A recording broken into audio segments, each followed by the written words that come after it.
I hope your day is full of galaxies and rocket ships. Guys, what I'm saying is Katy Perry's going to space, dude. With Gayle King. We got to talk about it. We get into it this week on Shenk with the one, the only comedian Harper-Rose Drummond. But before we get into this week's episode of Shenk with Harper, there's just a few things I want to tell you about. I am coming to Brea, Oxnard, and San Diego.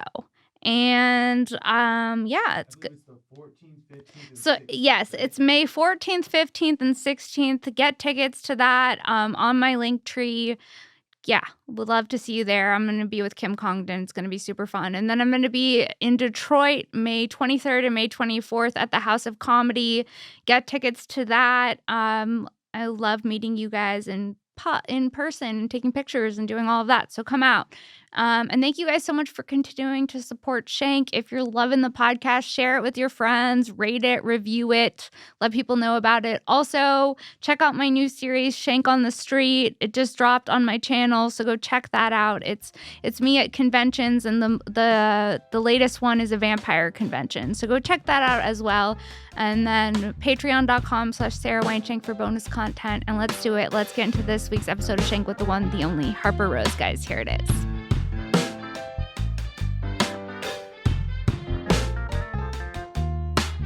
Welcome back to another episode of Shenk. I'm Sara Weinshenk, and today's guest is the one, the only Harper-Rose Drummond, everyone. Hey, girl. Hey. Hey. Thanks for coming back on. Thanks for having me, girl. You got a new tooth gem. Honey, is it not? No, it's this not? One's old, but I needed to get it taken off because so many people have been like, oh, do you have a dead tooth? Or, oh, I have a dentist. Yes, everyone thinks I have a dead tooth.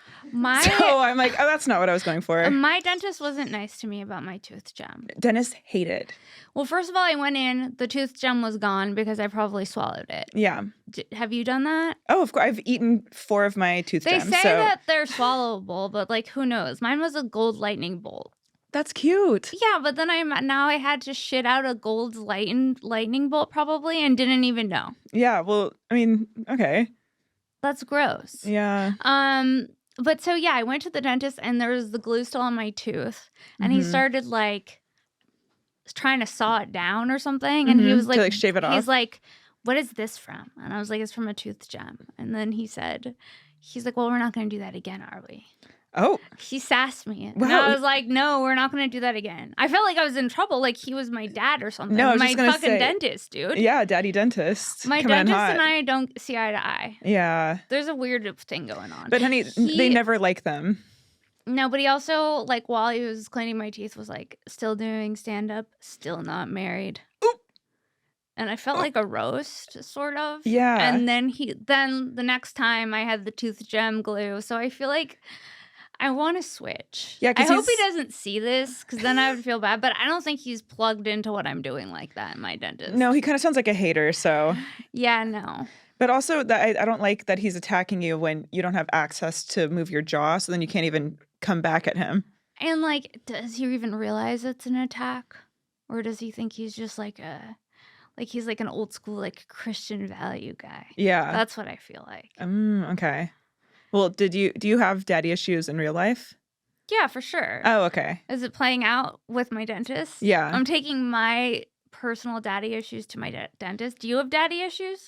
Yeah, I acquired some later in life. Along the way? Mm-hmm. Because I've always identified as a mommy issue girl. And now it's kind of like a hybrid. It's both. Yeah. Plot twist, it's both. Honey, keeping me on my toes. Yeah. Dude, I am tripping out right now because Katy Perry's going to space. What? Did you hear about this? No. Katy Perry and Gayle King, I'm talking... Gayle King and Katy Perry? There's 7 other women, and they're going to have their face beat with makeup, and they're going to space. What? With Jeff Bezos' wife. Okay. Wait, the ex-wife or the new wife? The new wife. The new wife. Look at her. She's over there. Her legs are crossed. Yeah. Okay, not Xavier being tapped into the new wife. Chill out. Of course, he knew right away he could pick it out of a lineup. Well, yeah. I saw there's a picture. Isn't there like a picture of like Jeff Bezos checking her out or something? Yeah, she's kind of with been her a yams meme. out. Yeah. Yeah. She's kind of. I feel like she's been around in the culture, but she kind of looks like every woman that's had a lot of plastic surgery. What do you think about that look? I think she went too far. Okay, so you don't like the lizard look. No, I think, what happens is, though, you don't realize. It's a subtle transition to lizard woman. It's definitely an addiction. I started looking up things to get done the other night, and then I realized I kind of was spinning out, and I was kind of going down a K-hole.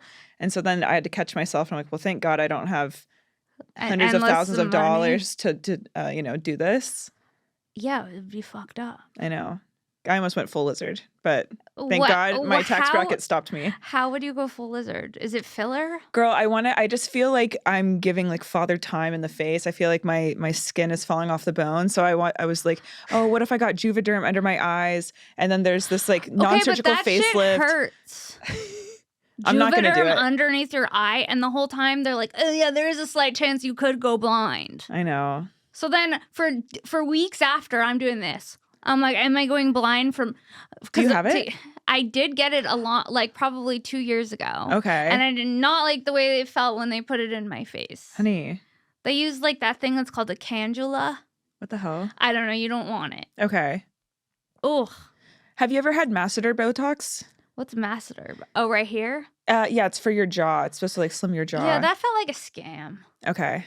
Have you had that? No, but these are the things I was looking up. And then I was looking up chin lipo. Because whenever I laugh, I go like, ha, ha, ha. Oh, so you have facial dysmorphia too. Oh, okay. I think. Because I do. I think that too. You do? No, but you don't have that. But I see it though. So I have the same thing that you have because I don't see that on you. Okay, well then maybe we just need to stop therapy. trying to look like children. Well, definitely we need therapy. We need is therapy, dude. Yeah. Okay, but like, what if Katy Perry and Gayle King get stuck in space?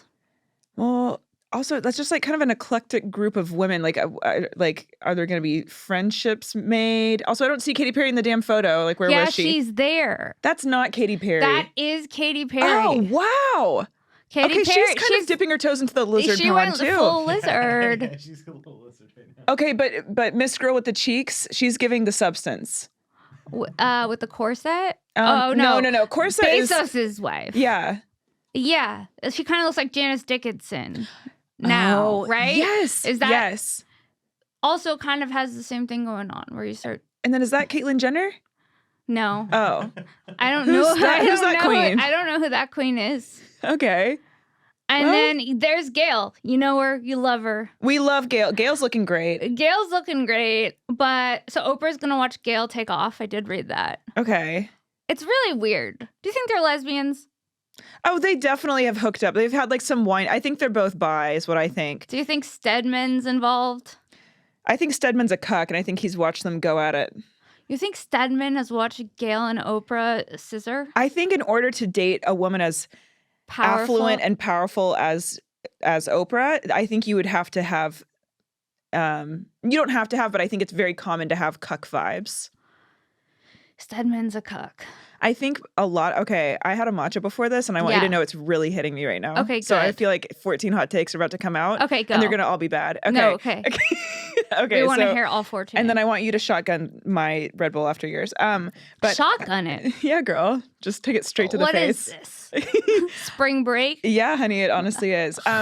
I feel like when a woman is extremely successful, like, millionaire, billionaire status, you would think like, oh, they're going to get a man who's their equal. No. But they don't. They get these, dare I say, subservient men who are kind of coasting. And for whatever reason, really successful men also do this with women. I feel like they're like, oh, I love tennis. And you're like, all right, girl. Yeah. You get to, like, when you are dating someone that rich, you get to afford to just, like, have hobbies and just only pursue that. But whoa, dude, imagine if you could do any hobby. Because you were just rich. Yes. Would you take on new hobbies? Yeah. Like what? What's that thing that you okay, I don't know what it's called, but it's where you go into a room and then you're throwing there it is. Racquetball, what happened to it? It used to be around. It used to be around in the 80s. Like you'd go to the gyms and there'd be racquetball courts and shit. But there's been a few recessions, so I feel like it's going away. And then pickleball showed up. Yeah. Which I don't really know what that is. One time I unfortunately, because one time I played it with a human man and Oh no, he got you to play pickleball? Yeah, and he got like way too into it and I was getting really annoyed. I was like, okay, stop trying to actually like take me down. Was he like, oh, like making noises when he was hitting the racket and shit? Was he making noises? He was making a symphony. Yes. No, on the... And I'm like, okay, so I felt like he was putting a curse on me. And then it felt like... I need you to not to grunt when we're having recreational pickleball. No. You're taking it too far. I'm turned off. And people were like watching us because he was getting so into it. And the more into it he got, the more I shut down. I was just like, I got very meek. Meek at pickleball. Mm-hmm. And he's like, you're losing. I'm like, I don't even know what's happening, but I am deeply and profoundly embarrassed. Did you hang out with him again after that? Well, unfortunately, yeah. But how many more times? Well, Sister Queen listened to this. So we were kind of on a trip of sorts together. And this was day 1 of the trip. So I said, good news, good news. 4 more days of this. 4 more days? Yeah. So I had to like suck it up. 4 more days of pickleball? Yeah. And then what? We were out of state. So I had to just like really put on a brave face. And then once we got back, then I was like, okay, we're good. Okay. Yeah. Well, did anything else crazy happen in those 4 days? I mean, we had SEX. That was pretty crazy. Well, yeah. Yeah. I mean, you see, you worked past the pickleball ick. Yeah. I remember I was telling my mom about this and she was like, I don't even know why I was telling her this, but she was just like, well, why would you sleep with someone that you're not into? And I'm like, girl, this is not 1962 anymore. Like, this is what we're doing out here. This is what we're doing out here. One thing leads to another. You're on a trip, too. Yeah. You're on a trip. I feel like if you're on a trip, you kind of have to fuck on a trip. Unless you're on your period and you're in a relationship. I know. Right? Yeah. And there is trip fuck pressure. There is. There literally is. Also, when you guys aren't really meshing. Okay. Also, here's the thing. Lesson learned. Don't go on a trip with someone you don't really know. Yeah. And that's actually kind of the main takeaway from that. But did you meet on an app and then go on a trip? No, even better. Met through mutual friends. They introduced us. One thing led to another. When it's through a mutual friend, you go, what? I'm not as scared to go on the trip. No. Guess what? It's through a mutual friend. Yeah, but then you zoom out even more and you go, who has this friend dated and what's their taste? So why did I just blindly follow that? Yeah. And it's love and light to that friend, but nothing but love and light straight to that friend. Straight to that friend. Straight to her heart. Yeah. Wow, dude. I know. What's like what constitutes like this trip? Like, how far are you going?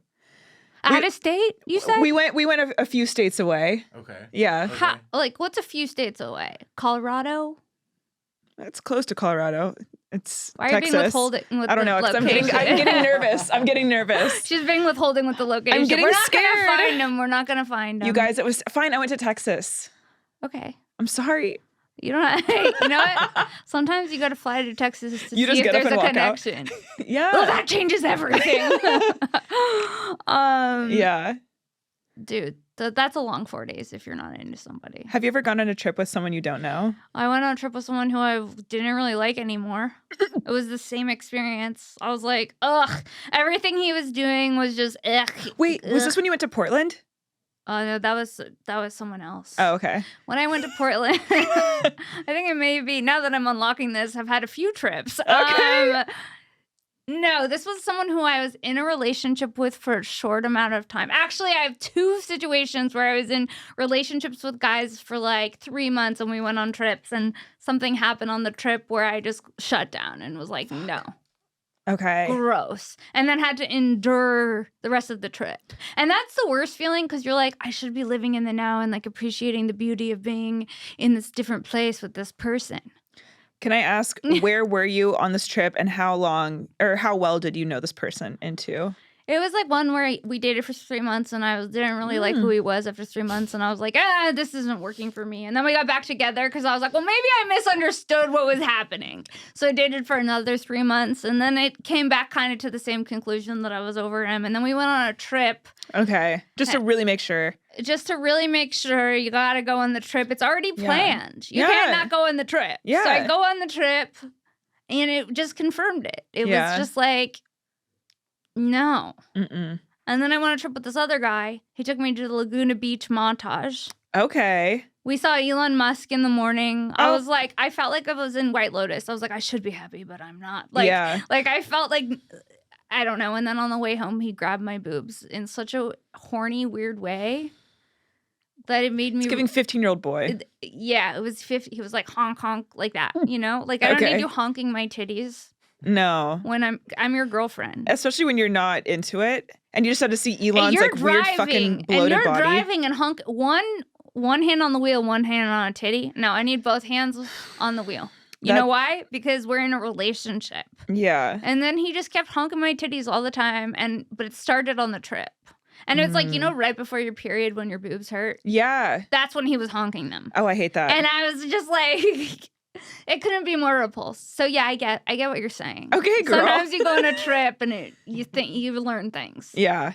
Oh my God, it's really insidious. He didn't honk me off like that, but he spiritually honked me. Like I would try and start like, you know, trying to like he would be telling a story, and don't worry, his stories went long, and so I'm like, oh, okay, let me try and like connect in some way. And so I'd be like, oh, well, my friend also saw a zebra or something. He'd be like, yeah, anyways. And then he would just keep going with his story. And then I'm like, oh, you want to know what? Maybe this is all about relaxation and like finding like the art of, it's like a silent retreat, but just I'm silent. Yeah. No, nothing's weirder. Mm-hmm. When you're like, I have to be with this person because it's planned. Yeah. We have to endure this. Well, I feel like also you'll find yourself bouncing on someone you're really not that into if you are away, because it's honestly less awkward than talking to them. So you're like, well, if we just like bounce on each other, then at least we're not going to have to have communication. Yeah. But when bouncing on someone becomes a chore, yeah, then that's a real problem. And you're not wrong. And what I'm saying definitely is wrong, but it's a coping mechanism. No, I get it. Yeah. I've bounced on many wrong people, but now I'm happily in a relationship. Yeah, so tell your dentist that. Oh, yeah, I can't wait. Yeah. I haven't seen him in a minute. Last time I went, they stuck a different hygienist on me. Oh, and you know what? They're really pushing x-rays. I know. Did they do that to you? I'm like, no, not $900 to scan my bones in my mouth. Yeah. Do I have cavities or do I not have cavities? Is your dentist in the Valley? Yes. I love that. Is yours? No. Okay, so my parents moved from North Carolina to Dana Point when I was like 20 or something. So I was already living in LA. So my parents moved to Dana Point, and there's this like family-owned little dentist place in Dana Point, and that's where I've been going for, not me just blowing this up, but it's kind of funny. But like I don't even know what it's called. I think Dr. Rubio's in Dana Point is what it's called. Anyways, it's a really sweet place, and I just don't have the heart to stop going. Yeah, because it's just like a sweet little like, you know, sweet little dentist. I feel bad coming from my dentist because he is a sweet little dentist. I know, and like, my dentist follows me on Instagram, so like we're really in it. You know. So your dentist sees when you get tooth gems. No, yeah, my dentist, he's not a fan of that. But they swapped my hygienist because I had a bond with this girl. And now they stuck me with this other girl. She kind of poached me low key. She's like, come on Wednesdays. No. And I was like, Tuesdays is when I'm with Jess. That's crazy. I know. So do you go to that dentist now? Yeah, I mean, I'm still going. But I really need to get one in LA, but I just can't seem to like break up with them. Like I would rather and I don't even drive, so I take a train down to my dentist. That's so crazy. Well, I'm like the same. I would rather be humiliated and slightly embarrassed by my dentist than have to find a new dentist. Yeah. And everyone in my family goes to this dentist. Okay, what about gynecologist? Do you have the same one? Now, What's if going I on tell there? you the gynecologist situation, you're going to think it's weird. What, is like your dad's friend in a garage? No. Okay. No, but my gynecologist, my mom is my mom's gynecologist. Wow. Is that weird? And he delivered me. Wow. And now he's my gynecologist. So he's really seen you develop. Yeah. Okay. Wow. From start to finish. Okay. You know what I mean? Like that's he's really seeing it through. But I really like him. Okay. And then I'm not switching. Okay, then don't, but girl. It is weird talking about it. Who's your gynecologist? Girl, you know, I've gone through a few. I don't have one. You don't have one? Well, I don't have any right now because I don't have health insurance. Okay. And it's simply just because I don't feel like making the phone call, but I need to really do that. But before I had Kaiser, so they would just always like give me someone random. Oh, they just shuffle you through gynos. Yeah. I don't like that. And the last we want one point person for this puss. In an ideal situation. We want consistency, but Kaiser said that's not how we do it here. Do you want consistency the way I had it? Because that's also very extreme. You know what I mean? Yours start to finish. Yours might as well be a family member. You literally have a family member doing that. It feels like that, but is that? Yeah, I guess maybe that's wrong. In some cultures, it's right. I don't know. I'm not breaking up with my gynecologist or my dentist is the takeaway from here. Okay. I'm doing some inner work right now. Yeah, no, I like this. Find your convictions, stand on it, period. It is weird, though. My gynecologist delivered me. That's weird. And I want to have a baby so he could deliver. No, you have to keep the cycle going. How old is he? He's like in his 60s now. Okay, well. My fear is he's going to retire. Fuck. Now I have to get pregnant just to keep my gynecologist mid-60s? I know. I don't know. I'll have to look this up. Well, because I'm just trying to think like you need to get fucking pregnant before he's 70. Fuck. So you have like 3 years. Okay, that's fine.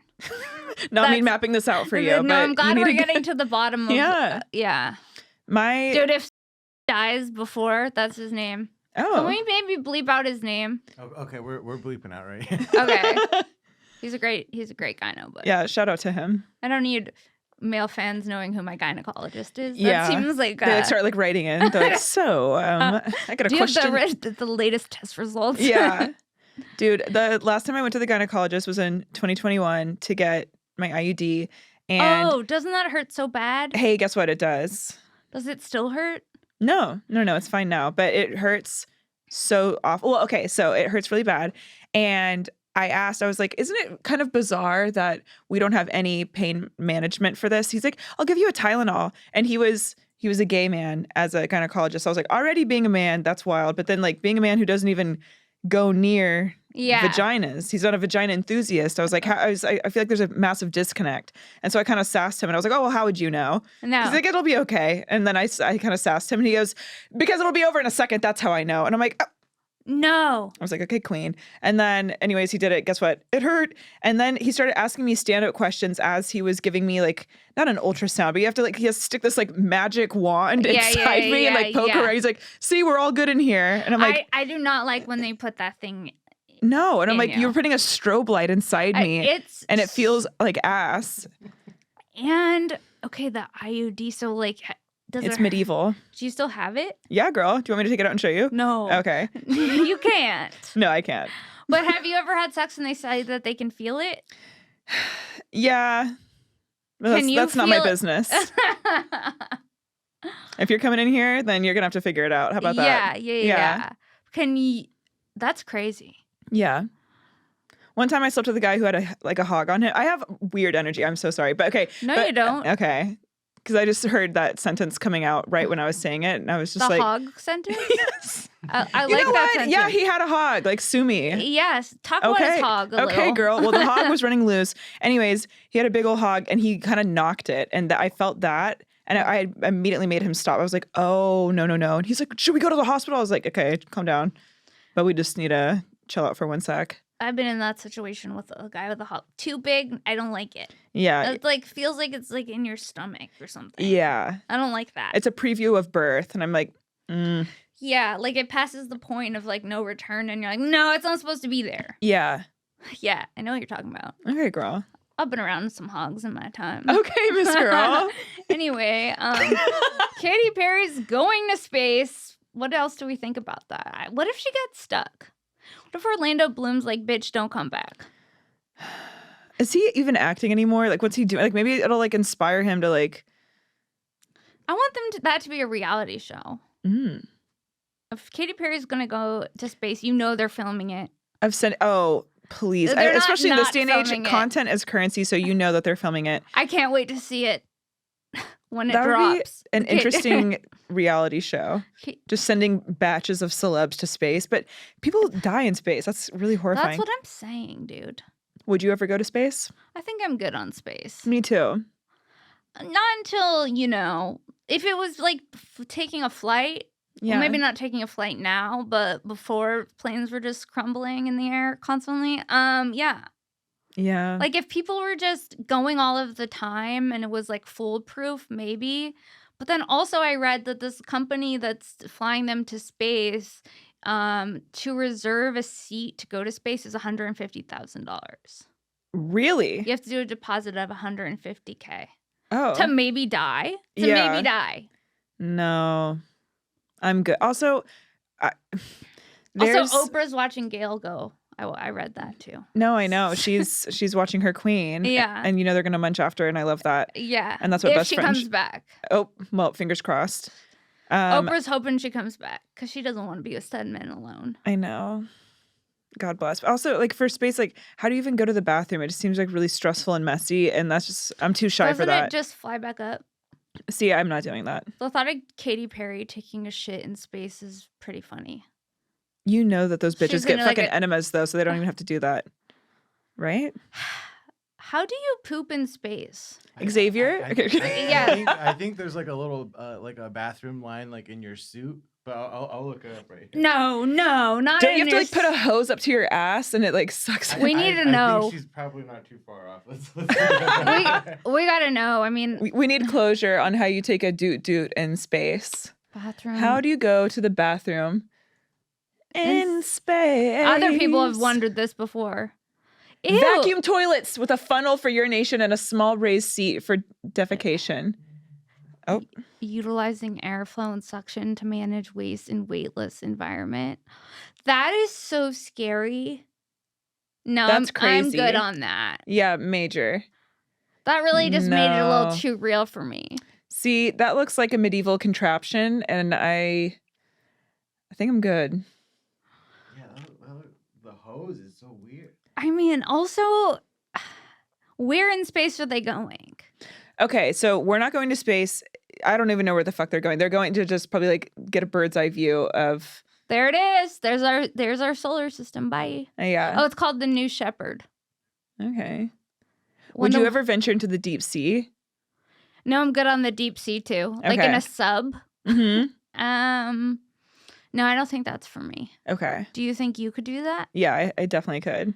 You want to be like a deep sea diver? Yeah, like who's that director? James Cameron. He's been down there to see like the scene of the Titanic, I think like 5 times or something. And I'm like an ocean nerd, so I would risk death to go. You would. Yeah, because I love whales. Like, whales, right? I love whales. I have them tattooed on me. I like, if I was good in school, I would not be pursuing comedy. I would have been a marine biologist, hands down. Really? It's my love of my life is whales in the ocean. Really? But I just can't do math or science, so do you have a little to bit of do a roadblock math? on that. You have to be crunching some sort of numbers. Yeah, that makes sense. I used to get drunk in the pandemic, and I would DM marine biologists and ask them questions. You would? Like what? Like, you know how like teenage girls message like their favorite actor, musician? Yeah. I would be doing that with marine. I'm like, I love your work. No. Like, yeah. Well, have you seen their work? Like on their page? Like on to like National Geographic or oh my Discovery God. Channel. Have you messaged Jane Goodall? No, that's monkeys. No, I love Jane Goodall, but no, she didn't get a drunk DM from me. But this guy, this marine biologist, actually, I can't drop his name out, but just know that there's like a few of them. There's a few of them. But then did they write back? Some of them did, yeah. Do you still talk to any of the marine biologists? Let me see if this one guy still follows me. Not a marine biologist kink. No, girl, I'm like, I need to figure out who's going to take me on. As an apprentice? Yeah. You're going to be the apprentice for a marine biologist? Yes. I like that for you. This National Geographic photographer. Yes, he still follows me. Shout out to Brian Scary. See, he photographs like whales and the ocean and sharks. Cool. Love his work. What about scuba diving? Have you done scuba diving? No. See, that scares me. The tank? Mm-hmm. Are you into that? Well, it's hard because I have epilepsy, and they always say that epileptics shouldn't do that. Damn. But I'm forgetting the exact reason why. But no, I haven't done it. But like, what about, could you snorkel? Oh, a bitch loves to snorkel. Snorkeling goes off. Yeah. I saw turtles while snorkeling. Cute. That'll Where? change your life. In Hawaii. Okay. Yeah. Were you on a trip with a No, I was on a trip with Kim Congdon. Oh, cute. Okay. Yeah. That's really cute and fun. It was really cute and fun. But until we broke a chair at the Airbnb. Oh, because you guys were partying or twerking? We were hanging out with some guys, and we met on some tour guides, and they were hanging out with us, and then we had a little party, and a guy who was in about a normal size, I would say, not a big dude, he sat in a chair, and the chair just completely crumbled. Oh. And in my drunken stupor, I was like, let's just throw the chair out. There's no purpose in keeping a chair that's no longer a chair. Yeah. Right? Right. So that was my logic. So I threw the chair out, and then I didn't tell the Airbnb host. Oh, dang. Okay. I think I may have just talked about this on a podcast. Did I just talk about this on a podcast, Xavier? I think so, because did this person later like accuse you of stealing this? Yeah, chair? yeah. Oh, no. Yeah. Okay. Yeah, okay, never mind. It's a story I've already told, but No, honestly, I'm the queen of that. Gabby and I feel like on our podcast, we will share the same 4 stories, but to us, our memories are so bad. We feel like we're saying it for the first time. I'm like, did you guys know that I used to have headgear? They're like, shut the fuck up about it. You've already said that 18 times. How long did you have headgear for? On and off for 2 years. Do you have to wear it in to high school? Sometimes, yeah. In high school? Mm-hmm. On and off. That's right. You heard correctly. Was it so like hard? We're like, what was the? How did they break the news? Like, you got to. Xavier's getting horny. I'm getting scared. Okay.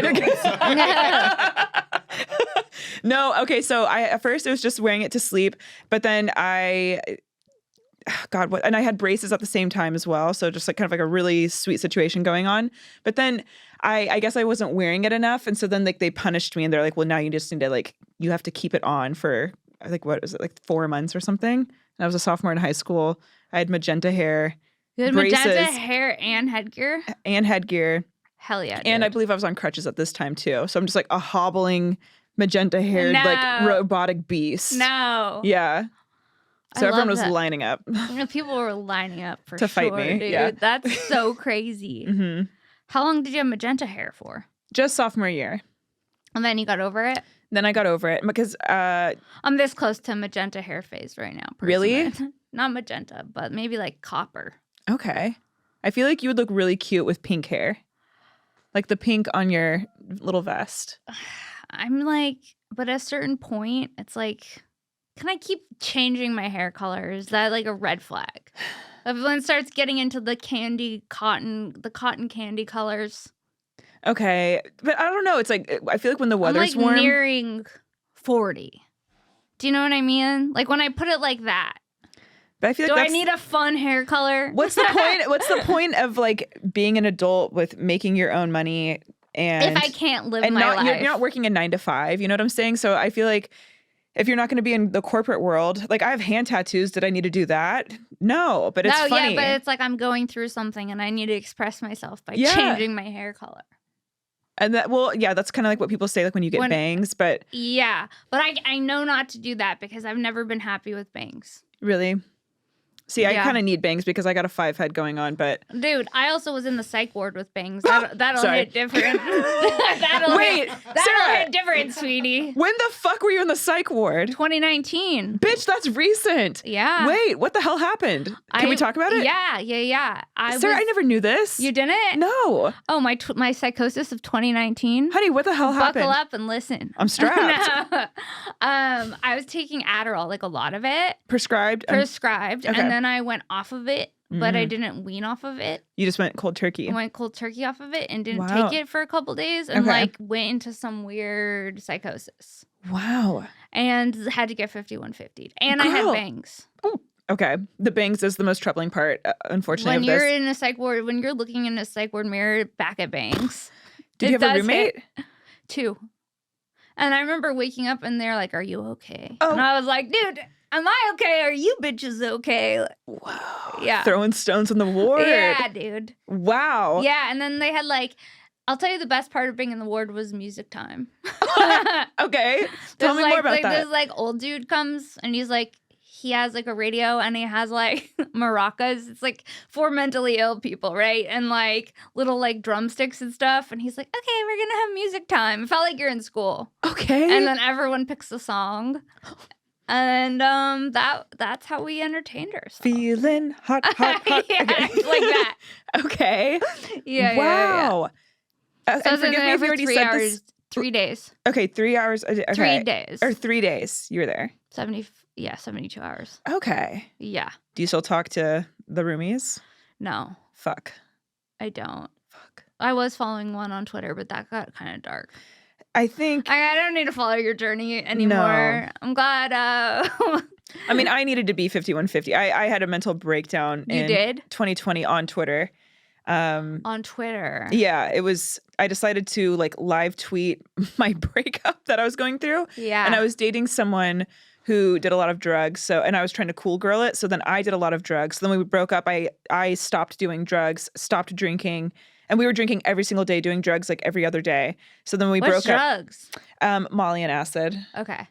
And then also just like doing like a little array of some other uppers and whatnot. Yeah. But because it was the pandemic, and so I'm like, oh well, we're all, you know, the world's ending. Yeah, I'm doing acid. I'm checking the fuck out mentally. Yeah, And I would always call my dad whenever I was on acid. My dad's like, damn, Harper, like, maybe just chill that out a little bit. I'm like, Dad. My dad used to follow the Grateful Dead around. So I'm like, you get it, right, Dad? And he's like, no, stop. No, so he knew you were tripping? Oh, yeah. So just in case I died on drugs, I was always afraid I would like call my dad. But then No. when I went through your this, dad being your shaman. yeah, and my dad's like, you know what? And my dad's an addict, and he was like, hey, even for me, this is a little much. But so when I went through this, yeah, and then when I went through this breakup, I was like posting and I had like a pretty decent amount of Twitter followers that I had amassed from this like chaotic, unhinged like online personality I'd cultivated. Yeah, my finest moment. And and then I tweeted out this breakup, and I started getting these phone calls from friends, and like even like my aunt who I thought I had blocked. She was like, "Hey, this." I know. Okay? She's like, I know I'm not in entertainment. She's like, but this is not a good look. And then my best friend Bianca, who's also a stand-up, she was like, hey, I love you so much. And like, you know, I always support an artist's right to express themselves. She's like, but this is legitimately like, it's not really funny anymore. It's like getting kind of more alarming. Yeah, and I was like, are you sure it's not funny? But it was hideous. And so then I just deleted my Twitter. I was like, okay, this is not good. So you're off Twitter. Yeah, I'm off Twitter. But if I had stayed on, I probably would have been in the ward. Dude. Yeah, my tweets right before I went to the ward, I do not think I was making sense. I don't think they're up there anymore. Yeah. But yeah. Girl. And I thought I was like tweeting out like symbols. So like talking, like uncovering things in the universe, dude. That's always the sign of psychosis when you're like, uh-oh, I'm tapping into something bigger. It's like, oh, no. But then there's also sometimes like when I have a good idea, though, I'm like, what is that? Mm-hmm. When a joke just comes through and you're like, yeah, it's the universe. Yeah. Sometimes I do think that. And you know what? Let's save that for the Notes app. That's where our genius ideas need to go. They don't need to go to the public. No, also, I feel like I was never angrier in my life than when I was on Twitter, because I feel like everything just became exacerbated, I guess. Just like anytime I would feel like a little annoyed, I would tweet something out. You get like a bunch of people yes-anding it, so then you get even more amped up. I was at a certain point really into Twitter. I would tweet all the time, and now I'm just like, I don't. No, I feel healthier. Yeah. And I don't miss it. No.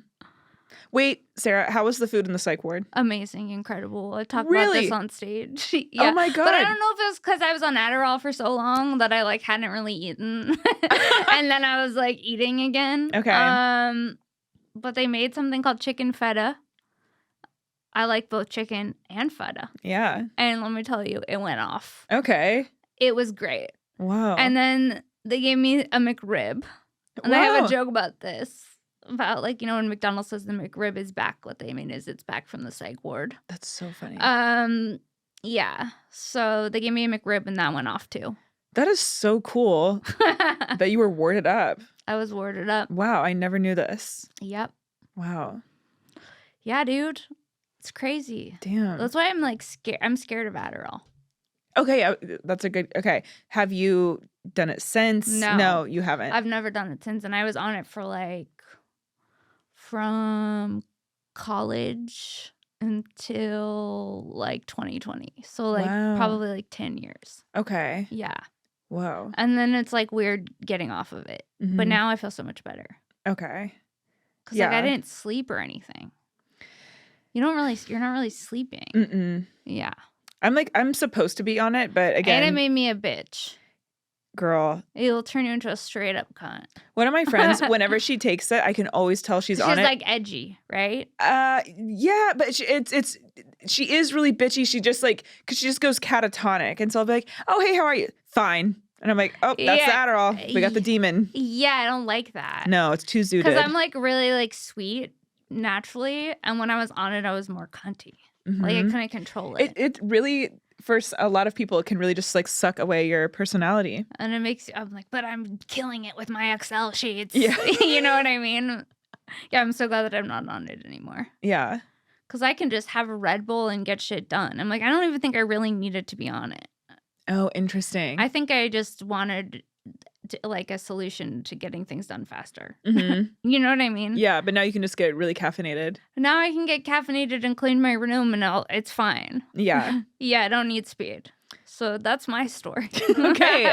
And I love it. I feel like I can only be really productive, again, because I'm like completely unmedicated right now. I can only be productive between the hours of like midnight and 4 a.m. Like it needs to be dark and silent and then I can go off. But the second the sun's out, I'm like, lean into that.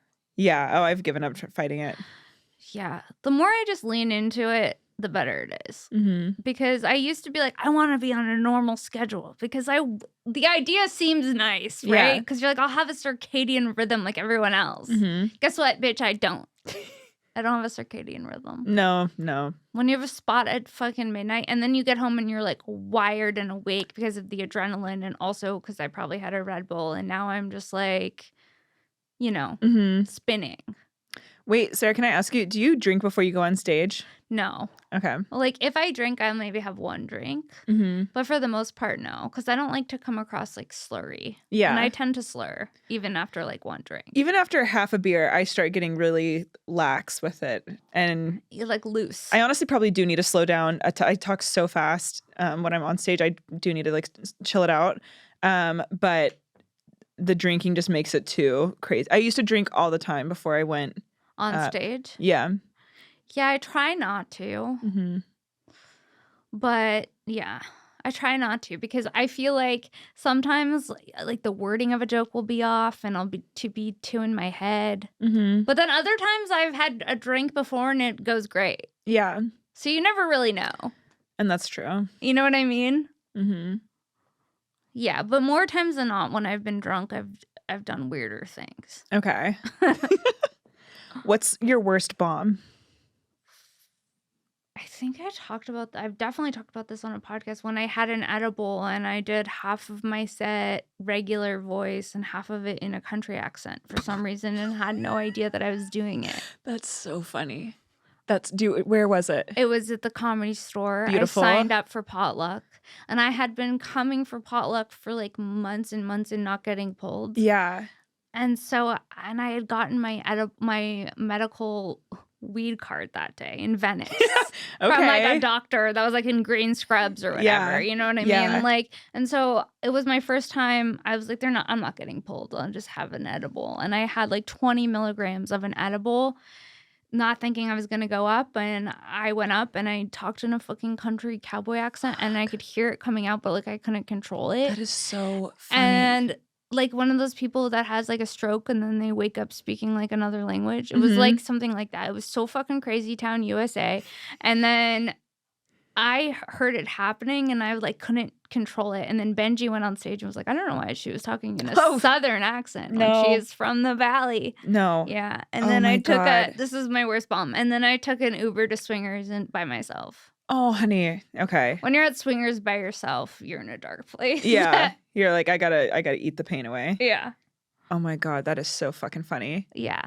And painful. Not the country accent. The country and accent. you're not addressing it. No, I'm not even realizing that it's happening. Kind of realizing it's happening, but like not really having control over the way my voice is sounding in the moment because I'm so fucking stoned. Yeah. And it was like weed wasn't even legal yet. I don't even know what the dosage was on this. Like it was probably some unregulated, like crazy high edible. Yeah.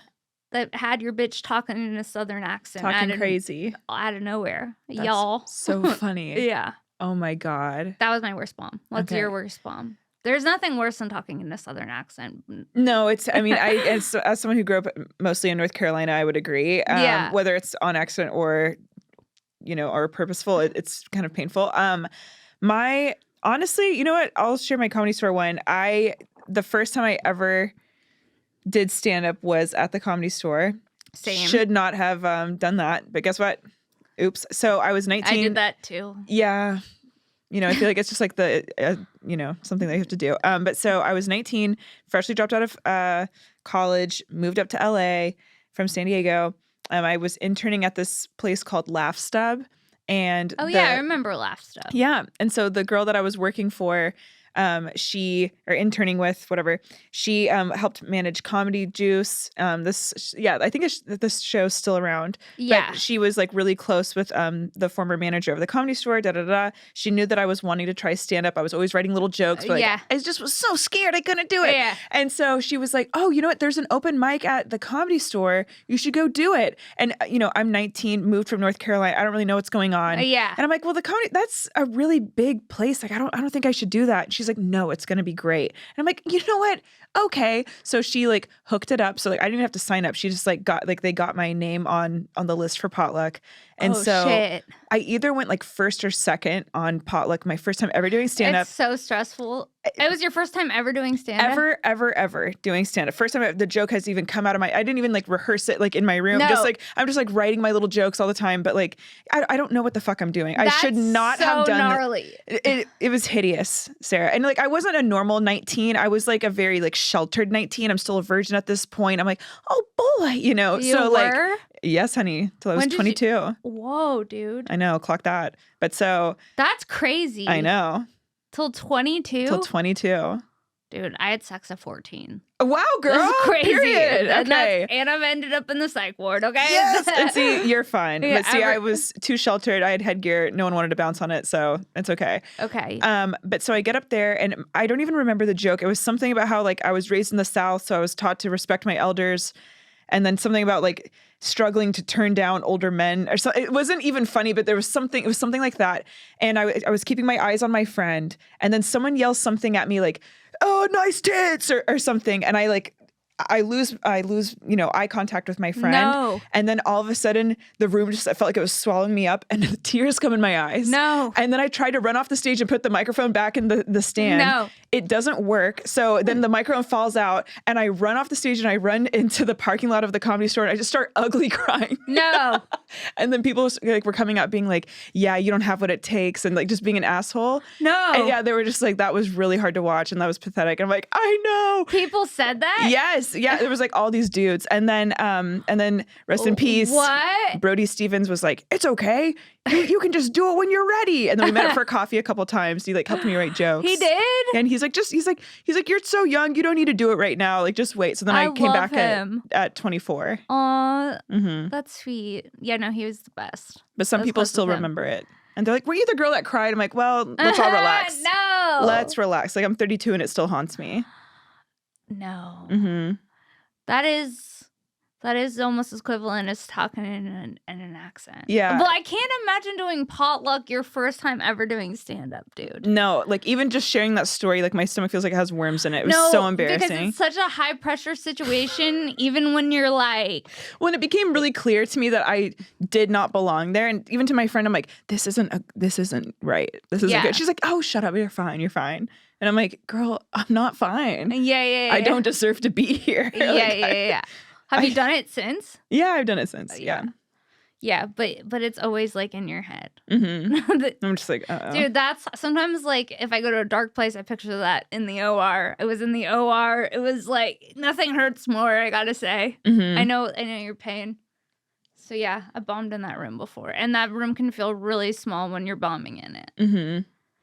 And then it's awkward because like you have to like walk through the crowd to get out. You're like, hey. It's like a walk of shame if you don't do well. Yeah, dude. Mm-hmm. The walk of shame. Now I'm kind of a little desensitized, I think, hopefully. Yeah. From doing it a lot more. You built up the callus. Yeah. Yeah, and I've been going up late, so I'm like trying more crowd work, which is pretty fun. Okay. I'm not really a big, like for a while, I wasn't really like a big crowd work person, but I feel like it is fun. Because you know what my fear is? Like, when you're doing crowd work and you're afraid that like they don't give you much. Mm-hmm. And then what do you do with it? Yeah, because then you're just kind of sitting there like, Yeah, okay. like, so what do you do for work? And they're like, I'm a realtor. And then you're like, okay. Yeah. And then everyone goes to sleep and you're like, oops, okay. Yeah, oops, yeah. Yeah, dude. I feel like the type of crowd work that I do, it's like less of me. I don't know. Because I was like paying attention the other day and I was watching this comic who was doing crowd work and they were actually like letting the audience respond back to them. I think what I do is I just like make up scenarios about or I'll just like look at how someone looks and then okay, that sentence was crazy. I'll observe how someone, I don't know, like maybe like some characteristics that they have, and then I just start making it up on the spot. Like I like turn them into a character that I'm perceiving them as, and I give them like a little voice, but I'm not letting them talk. I'm just like, oh, look at this guy. He's like da-da-da-da-da. Yeah. So I'm like, I'm still like in control because it happened to me one time where I'm like, I tried to call this guy out and just like in a playful, fun way. And he's like, you're not funny. I'm like, oh, okay. No. Yeah, no. I know. That's the thing. But when it goes well, there's also no greater feeling because you're like, this guy, it couldn't have gone like better if it was scripted. Mm-hmm. Sometimes it goes like that. And that feels great. But Amen. Yeah. And that's on stand-up, dude. I don't know. Honey, and that really is. But yeah, bombing in the OR. Ugh. Bombing in general, dude. Mm-hmm. Where else have you bombed? Okay. Bombed in like a weird loft party. You what? It was like a weird loft. It was in like someone's loft, and the guy was like, yeah, just come do this show. I'll pay you like $50. He never paid me. Oh. I'm thinking about that still. Mm. And I went to some weird loft and just proceeded to bomb like harder than I had ever bombed maybe in my life. Whoa. Besides the when I was speaking in that country accent. That's so fucking painful. I bombed in a WeWork. It was it was a Don't Tell comedy show. Not a WeWork. An in San Francisco. WeWork? No. So it was in San Francisco. So my boyfriend at the time drove me up because again, I don't drive, and so he was so supportive. So he's like, I'm gonna drive you up there. It's gonna be great. And I'm like, okay, babe. And I've been doing stand up, I think maybe a year, maybe a year and a half. Okay, so it's very new to it. So like 10 minutes felt, or like, you know, even like 15 minutes felt like an hour to me. So I'm like, okay. But like I have my set down, I think it was 12 minutes. And so I was like, I have my 12 minutes. Yeah. It's going to be great. I've been rehearsing it. Like, and in the car, I'm like, I'm going to start with this joke and then this. And then, and he's like, you got it, babe. I'm like, okay. So like just getting like hype for like 6 hours or whatever it takes to get up there. We get up there. It's a packed WeWork because it's, you know, it's a great Don't Tell show. Like a huge audience. And I'm like, I'm ready. Okay. It's my first time also ever doing like this big of a crowd. I'm like, you know, a year in, so excited. The host comes up to me and he goes, hey, the headliner's running about 30 minutes late. So can you go long?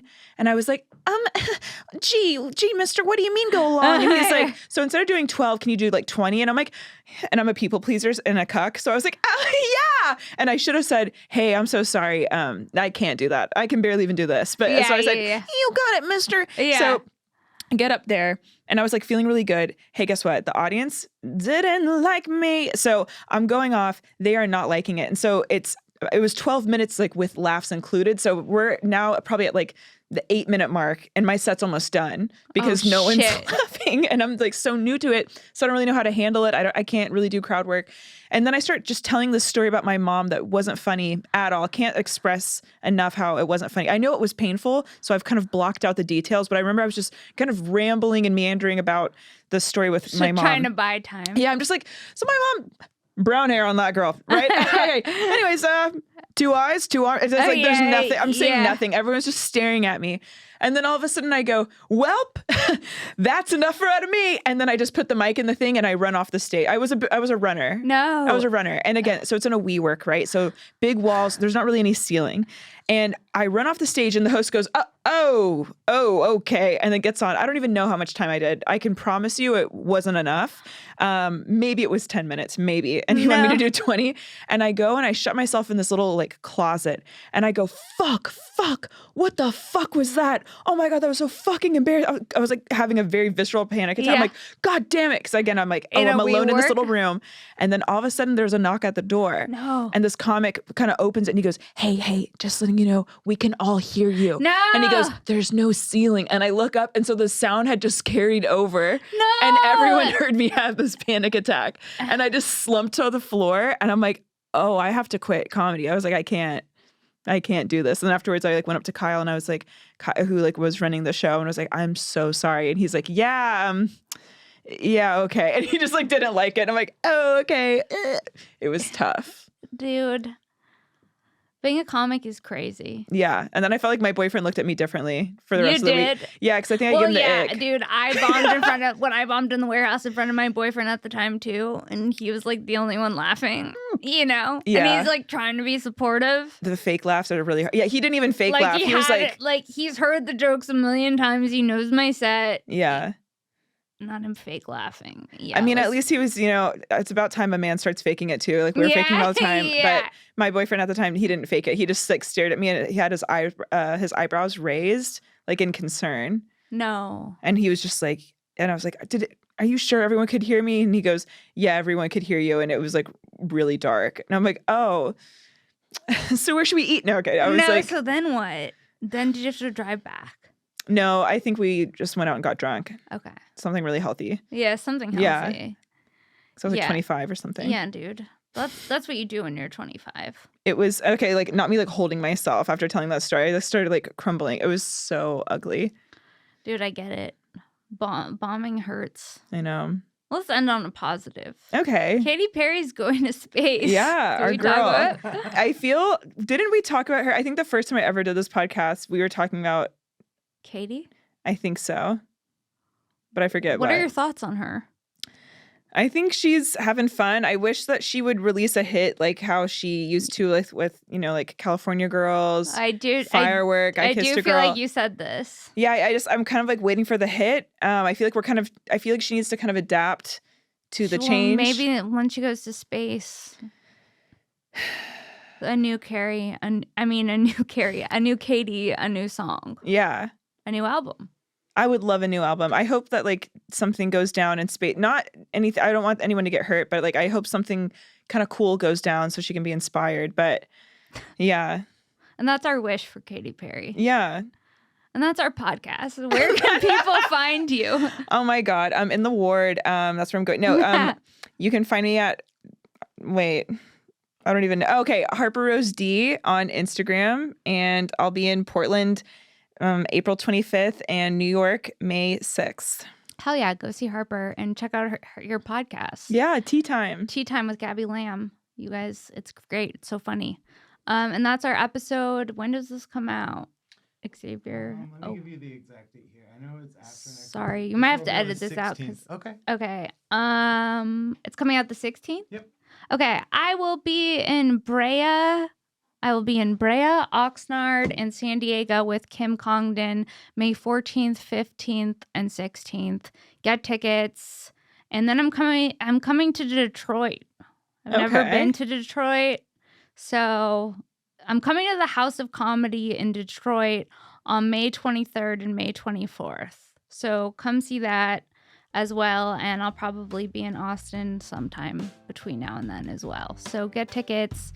And you can find me here every Wednesday on Shenk and patreon.com/Sara Weinshenk for bonus content. And that's our episode. Cute. Yay. Thank you.